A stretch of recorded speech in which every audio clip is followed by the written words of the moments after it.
Ya, salam selamat malam Bapak Ibu Saudara yang dikasihi oleh Tuhan Yesus Kristus. Kembali sama-sama kita boleh ada tuh semuanya oleh karena kasih dan anugerah Tuhan. Dan saat ini kita akan mau masuk dalam ibadah doa kita bersama-sama.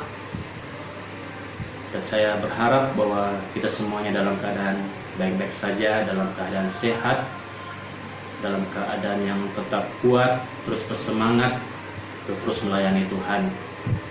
Baik Bapak Ibu Saudara, kita siapkan hati kita. Kita mau beribadah, kita mau memuji dan menyembah Tuhan. Kita angkat satu pujian, hati hamba. Ku tak membawa apapun juga saat ku datang ke dunia. Ku tinggal semua pada akhirnya saat ku kembali ke surga.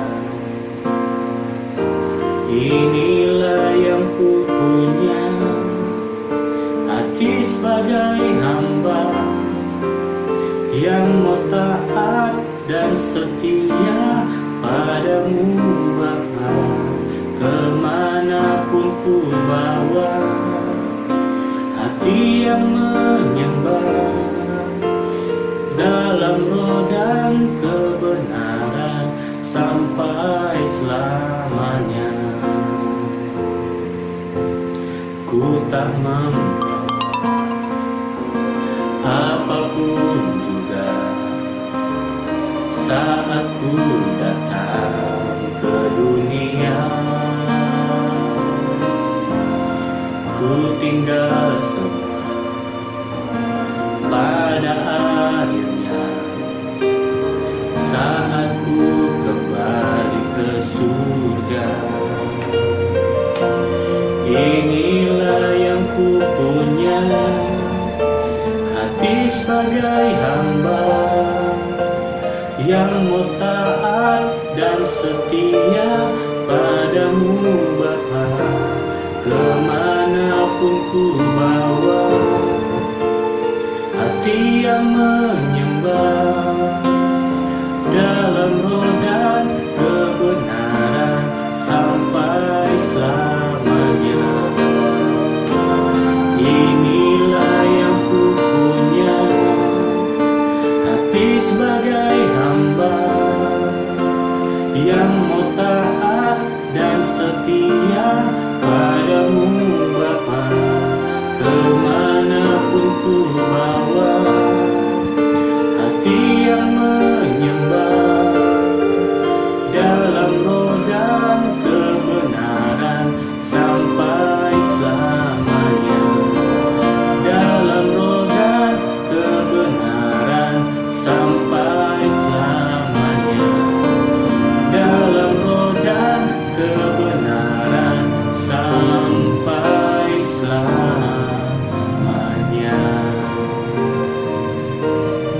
Mari kita berdoa.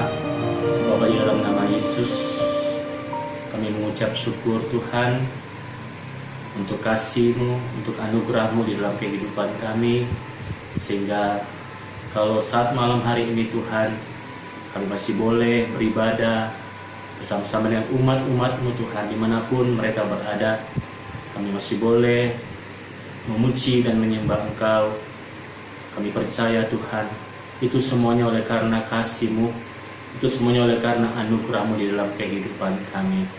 Kami sudah memuji dan menyembah Engkau ya Tuhan Yesus. Dan saatnya Tuhan, kami akan mau mendengarkan isi hati-Mu. Kami mau belajar firman-Mu seperti Maria yang mengambil bagian yang terbaik untuk duduk di bawah kaki-Mu. Begitu pula kami ya Tuhan Yesus, saat ini kami mau duduk di bawah kaki-Mu Tuhan, untuk mendengar sabda-Mu, untuk belajar firman-Mu Tuhan, untuk kami menerima apa yang menjadi isi hati Tuhan. Engkau urapi hamba, sembunyikan hamba di balik salib-Mu, agar biarlah Engkau sendiri yang berbicara di tengah-tengah kami. Kau pakai mulut, bibir dan lidah hamba, bahkan setiap kami umat-umat-Mu, anak-anak-Mu ya Tuhan, dimanapun mereka berada. Kau urapi kami, Kau berikan kami hati, telinga seorang murid ya Tuhan Yesus, agar Tuhan melalui kebenaran firman bersama-sama kami boleh diberkati, kami boleh menerima kasih karunia yang daripada Tuhan Yesus. Terima kasih Bapa, berbicara kepada setiap kami ya Tuhan, karena kami anak-Mu siap mendengarkan firman-Mu. Hanya dalam nama Tuhan Yesus kami sudah berdoa mengucap syukur, haleluya, amin. Baik Bapak Saudara, kita mengambil Alkitab kita, sama-sama kita mau belajar firman Tuhan, kita sama-sama merenungkan dalam firman Tuhan. Dan saat ini bagian firman Tuhan yang kita akan pelajari, yang kita akan dengarkan, terambil di kitab Kejadian pasal yang ke-6.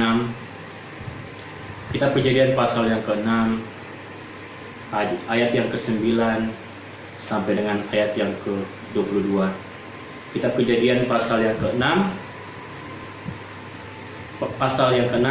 ayat yang ke-9 sampai yang ke-22. Demikianlah firman Tuhan. Riwayat Nuh.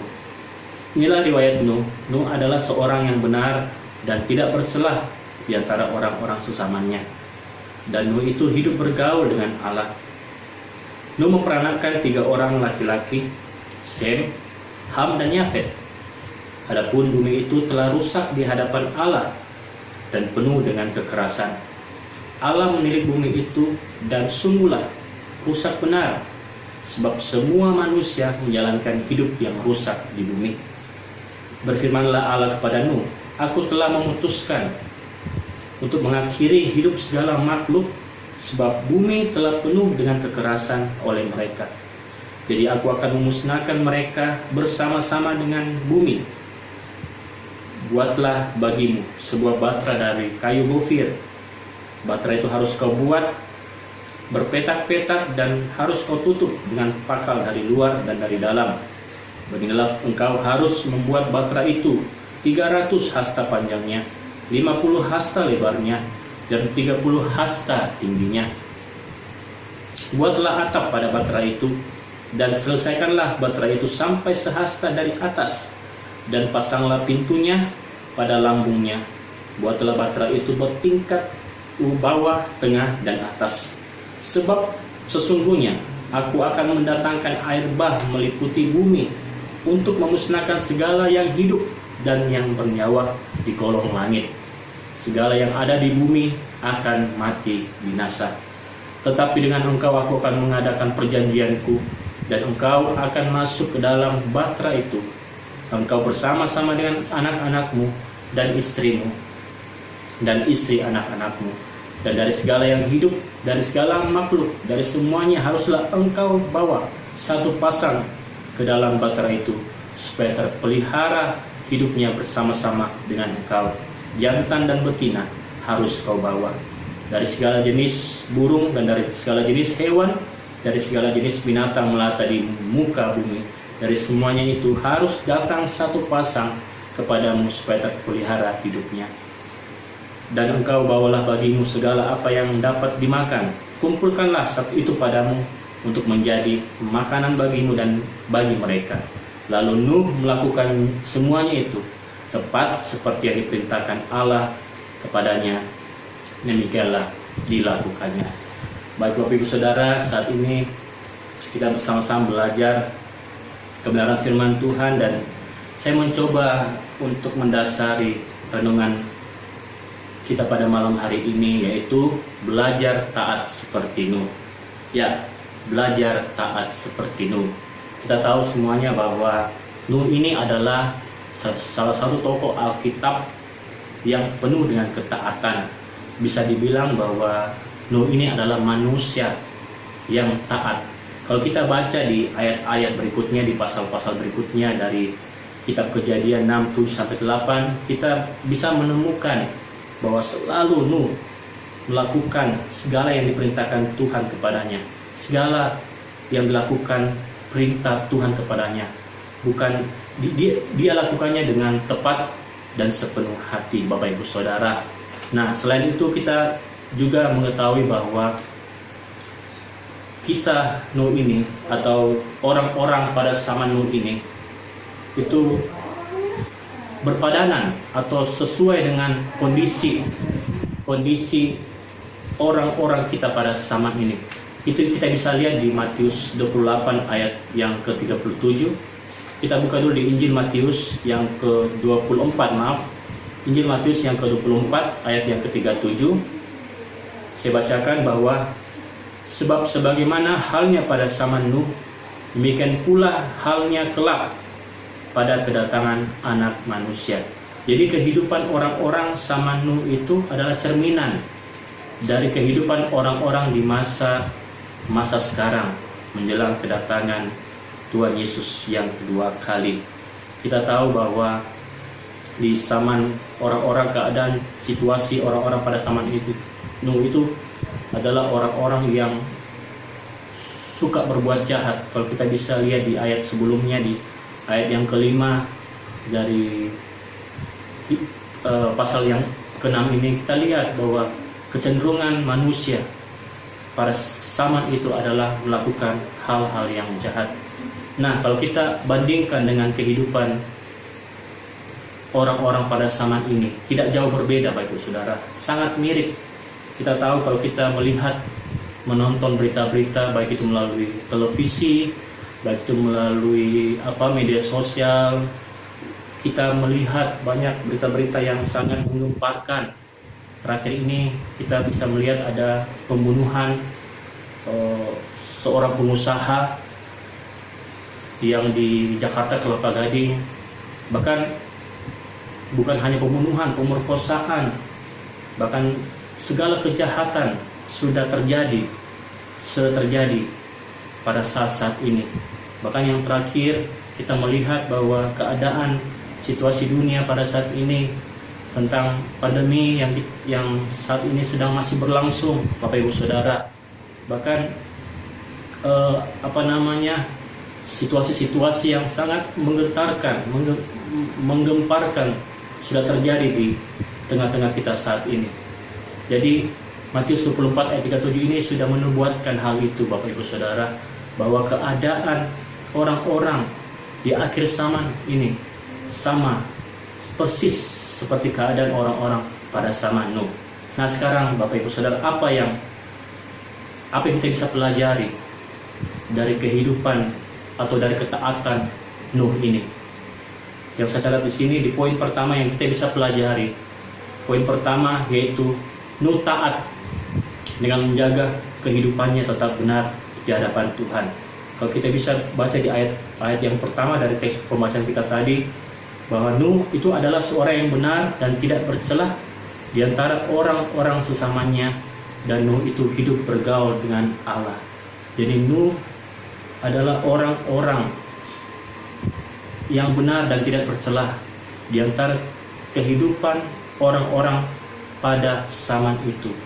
Jadi Nuh tidak mudah Bapak Ibu Saudara, tidak mudah menjaga kehidupan yang benar di tengah-tengah orang pada masa itu. Kalau kita tahu, kita perhatikan Bapak Ibu Saudara bahwa hanya Nuh yang didapatkan oleh Tuhan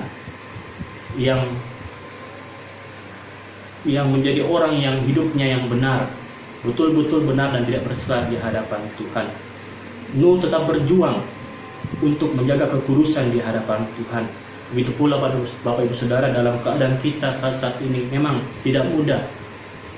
Orang-orang jahat, kita berusaha ingin menjaga kehidupan kita tetap benar di hadapan Tuhan. Kadang-kadang saja banyak godaan, banyak situasi-situasi yang membuat kita kadang-kadang itu tidak mampu, kadang-kadang itu kita merasa tidak bisa untuk menjaga kehidupan yang benar di hadapan Tuhan. Tapi kita belajar di sini Bapak Ibu Saudara, bahwa Nuh itu dengan berketapan di dalam hatinya untuk menjaga kehidupannya itu tetap benar di hadapan Tuhan. Dan yang saya pelajari di sini bahwa satu kunci yang membuat sehingga Nuh dapat mampu menjaga kehidupannya tetap benar karena ia hidup bergaul dengan Allah. Yaitu dia Bapak Ibu Saudara, untuk kita bisa kuat, untuk kita bisa tetap beriman, mampu untuk menjaga kehidupan kita tetap benar di hadapan Tuhan. Tidak lain dan tidak bukan hanya satu jalan. Kita harus juga hidup bergaul dengan Allah. Kita harus juga mengalami keintiman dengan Tuhan. Itu yang menjadi poin pertama. Apa yang kita bisa pelajari dari ketaatan Nuh, itu adalah bahwa Nuh taat dengan menjaga kehidupannya tetap benar di hadapan Tuhan. Dan yang kedua, yang saya catat di sini, poin yang kedua yang saya catat adalah bahwa Nuh taat melakukan semua perintah Tuhan dengan tepat. Kalau kita bisa melihat dari ayat 14 sampai yang ke-21, teks yang kita baca tadi itu merupakan rincian perintah-perintah Tuhan kepada Nuh. Dan ayat yang kedua dikatakan bahwa Nuh itu melakukan semuanya itu tepat seperti yang diperintahkan Allah kepadanya. Demikianlah dilakukannya. Saya coba mencari arti kata tepat menurut Kamus Besar Bahasa Indonesia, dan saya dapatkan bahwa arti kata tepat itu adalah kena sasaran, atau tidak ada selisih sedikit pun, atau cocok. Jadi ketika Nuh melakukan perintah Tuhan, ketika Nuh melakukan apa yang menjadi kehendak Tuhan, Nuh melakukannya dengan kena sasaran. Nuh melakukannya tidak ada selisih sedikit pun. Kalau kita lihat Bapak Ibu Saudara, di ayat-ayat yang 14, 15, 16 itu adalah suatu rincian-rincian atau ukuran-ukuran yang harus dilakukan Nuh untuk membuat sebuah batra. Bayangkan Bapak Ibu Saudara bahwa Nuh ini tepat melakukan, bahkan dari ukuran-ukuran itu pun sesenti pun itu tidak ada selisihnya Bapak Ibu Saudara. Jadi Nuh itu tepat melakukan perintah Tuhan dalam membangun batra itu, baik dari ukuran-ukurannya, tingginya, lebarnya, panjangnya, itu semuanya sama. Jadi tidak ada yang selisih. Begitu pula dalam kehidupan kita Bapak Ibu Saudara, bahwa ketaatan itu dimulai dari hal-hal yang kecil. Kita tidak bisa taat dengan perkara-perkara yang besar kalau kita tidak memulai dengan perkara-perkara yang kecil. Jadi di sini kita belajar Bapak Ibu Saudara bahwa taat itu harus tepat, taat itu harus sepenuhnya. Jadi saya bisa bahasakan bahwa kurang taat itu sama dengan tidak taat Bapak Ibu Saudara. Jadi Tuhan mau kita seperti Nuh. Tuhan mau kita taat sepenuhnya. Kita taat melakukan semua perintah Tuhan itu dengan tepat. Jadi kata tepat juga itu juga di sini bisa diartikan sebagai bersegera. Artinya bahwa ketika Nuh menerima perintah Tuhan itu, dia tidak berbantah-bantah, dia tidak menunda-nunda. Ketika Nuh menerima perintah Tuhan itu, dia segera melakukannya. Dia tidak berbantah-bantah. Jadi dia tidak mengatakan, oh Tuhan, kenapa harus saya Tuhan? Kenapa saya harus membuat batra di atas gunung? Apakah tidak ada di tempat lain? Apakah tidak ada di daerah lain? Kenapa harus di atas gunung saya membuat batra? Tapi Nuh tidak berbantah-bantah. Nuh tidak komen kepada Tuhan, tidak komentar kepada Tuhan. Nuh hanya melakukan apapun yang Tuhan perintahkan, itu dia lakukan. Walaupun banyak dari orang-orang pada zaman itu, kita tahu bahwa ketika dia melakukan perintah Tuhan itu untuk membangun batra itu, kita tahu bahwa orang-orang sesamanya itu sering mengejek dia, sering menekan dia, sering bahkan mencaci maki dia. Tapi Nuh taat melakukannya. Nuh taat melakukan perintah Tuhan itu dengan berani membayar harganya. Begitu pula dalam kehidupan kita sebagai orang-orang percaya Bapak Ibu Saudara, bahwa kadang kalau kita ingin melakukan perintah Tuhan itu, kadang kita sering dicemooh, sering diejek, atau sering dihalang-halangi. Tapi kita harus belajar dari kehidupan ketaatan Nuh ini. Apapun harga yang harus kita bayar, apapun resiko yang harus kita ambil, kita harus tetap taat melakukan semua perintah Tuhan dengan tepat. Itu poin yang kedua yang saya bisa catat, yang saya bisa pelajari. Dan yang ketiga, itu kita belajar adalah bahwa Nuh taat karena dia mengenal Tuhan dengan benar. Ya Bapak Ibu Saudara, Nuh kenal Tuhannya. makanya dia taat. Nuh percaya bahwa perintah Tuhan itu untuk kebaikannya meskipun tidak masuk akal. Jadi ketaatan Nuh itu hasil dari pengenalannya dia akan Tuhan. Jadi tingkat pengenalan kita dengan Tuhan itu akan menentukan tingkat ketaatan kita kepada Tuhan. Jadi begitu pula Nuh kenal Tuhannya, maka dia taat. Dia percaya bahwa ketika Tuhan memberikan dia perintah, itu semuanya untuk kebaikan Nuh. Dan yang berikutnya bahwa Nuh kenal Tuhan itu akibat dari pergaulannya dengan Tuhan.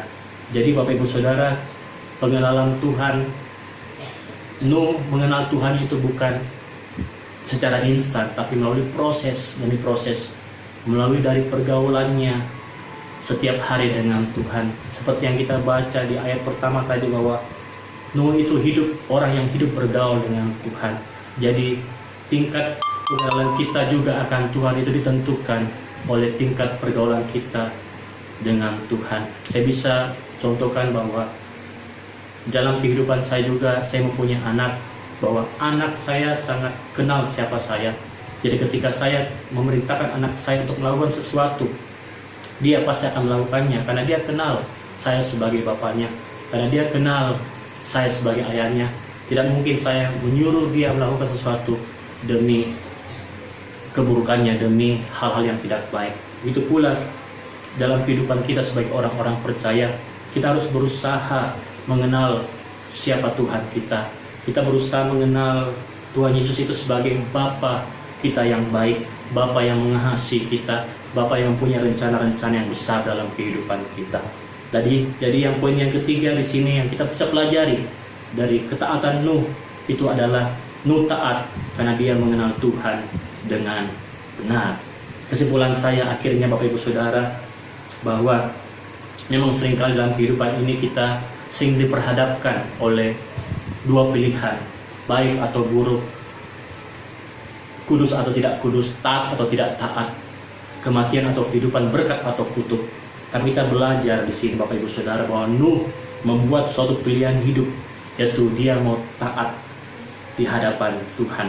Begitu pun juga kita sebagai anak-anak Tuhan, orang-orang yang sudah ditebus, kita hendaknya harus mempunyai pilihan hidup, yaitu hidup taat kepada Tuhan. Ketaatan kita di sini bukan untuk kita selamat Bapak Ibu Saudara, tapi ketaatan kita di sini membuktikan bahwa kita mengasihi Tuhan, bahwa kita cinta akan Tuhan. Terima kasih. Dan akhirnya Bapak Ibu Saudara, inilah yang menjadi renungan kita pada malam hari ini. Kiranya Tuhan Yesus dimuliakan, Tuhan Yesus memberkati kita semua. Amin untuk firman Tuhan. Baik, kita berdoa sebelum kita masuk dalam ibadah doa syafaat kita bersama-sama sesuai dengan pokok doa yang kita sudah diberikan di grup WA kita. Kita berdoa, kita siapkan hati kita siapkan kehidupan kita agar melalui doa-doa kita ini biarlah nama Tuhan Yesus akan dipuji dan dipermuliakan. Terima kasih Bapa untuk firman-Mu yang sederhana kami sudah baca dan pada saat ini Tuhan. Biarlah firman-Mu ini boleh menjadi kekuatan di dalam kehidupan kami, jadi jawaban solusi untuk kami tetap menjadi anak-anak yang taat. Seperti Nuh kami belajar Tuhan, Nuh taat sepenuhnya. Itu pula dalam kehidupan kami ini Tuhan, tolong kami untuk kami boleh menjadi kehidupan kami adalah menjadi kehidupan yang taat sepenuhnya di hadapan Tuhan. Nah, dalam nama Tuhan Yesus kami sudah berdoa mengucap syukur. Haleluya. Amin. Terima kasih, Yesus memberkati.